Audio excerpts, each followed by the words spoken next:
E aí, tudo bem? Sou Alfredo Oliva, sou professor universitário e hoje eu quero falar sobre Frida Kahlo, a pintora mexicana que viveu na primeira metade do século XX. Eu vou falar sobre algumas curiosidades e eu espero que você se surpreenda com algumas delas. De qualquer forma, você vai de fato gostar demais da pintura dela, que é muito diferente daquilo que a gente está acostumado, e você então espero que se sinta desafiado a fazer um tour pelas imagens, pelas pinturas da Frida Kahlo. Muito bem, só que antes de começar a falar sobre essas curiosidades, eu gostaria então de chamar a atenção de que eu estou também agora com um blog, alfredoliva.com. Eu vou deixar aqui na descrição para você. E eu fiz uma versão por escrito desse vídeo, né? O conteúdo que está no vídeo também tem uma versão escrita, você pode acessar lá no blog. E se você ainda não é inscrito no meu canal, não se esqueça de se inscrever, isso vai ajudar bastante a fortalecer o canal. E se ao final desse vídeo você tiver gostado, não esqueça de deixar o seu like. E se quiser também, deixa aí as suas impressões, seus comentários, as suas perguntas. Então vamos lá, vamos falar de Frida Kahlo. Frida Kahlo é uma pintora mexicana que viveu entre 1907 e 1954.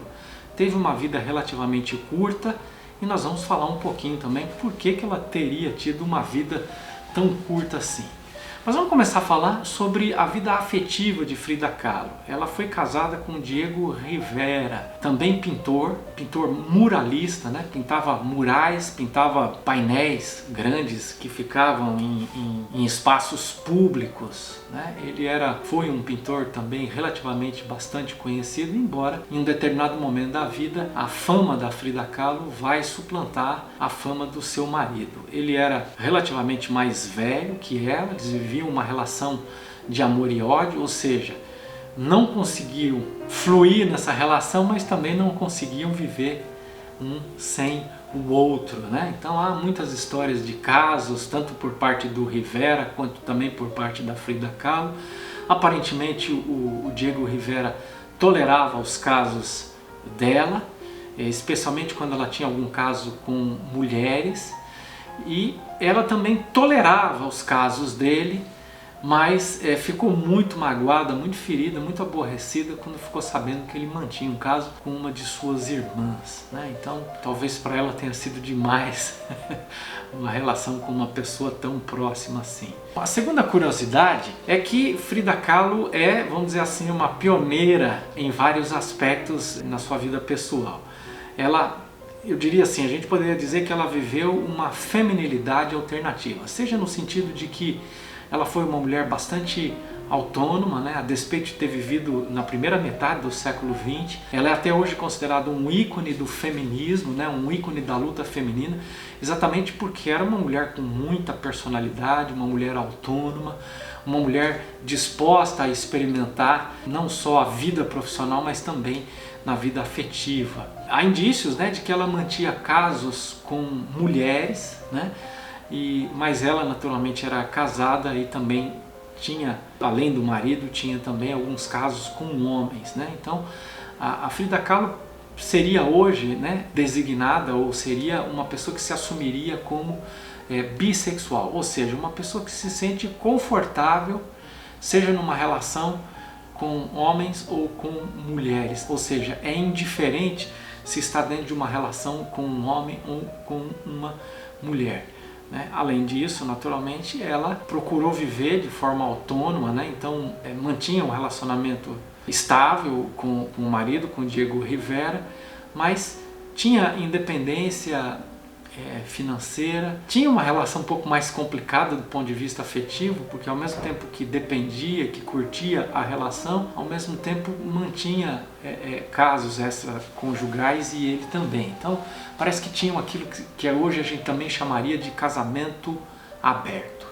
Vamos falar então agora, em terceiro lugar, da sua arte propriamente dita. A arte da Frida Kahlo é muito interessante. Ela flerta com o surrealismo.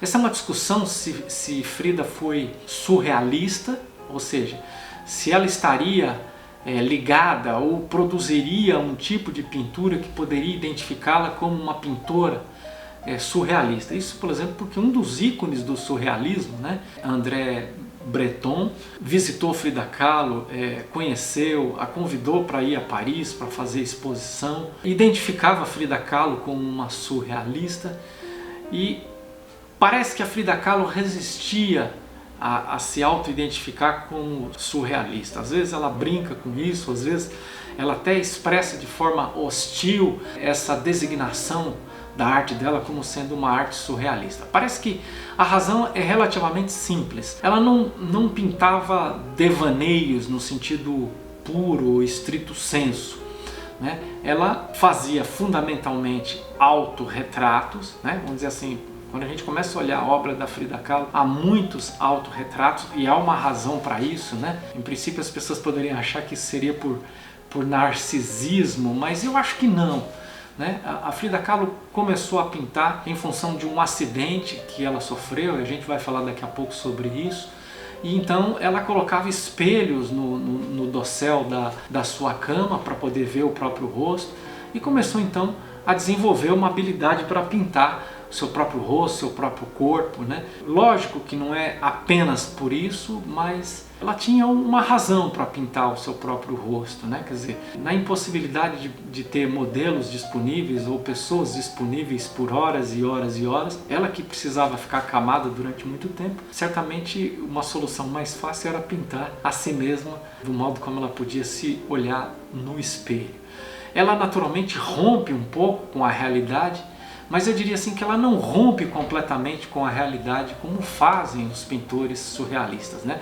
Quer dizer, se você quiser entender o que eu estou dizendo, entra em algum site, né, da internet, procura dar uma olhada em 10, 15, 20 pinturas da Frida Kahlo e faça o mesmo, por exemplo, com as pinturas de Salvador Dalí para você entender o que eu estou dizendo. Você vai ver que as pinturas de Salvador Dalí, elas são completamente nonsense, né? Completamente sem sentido.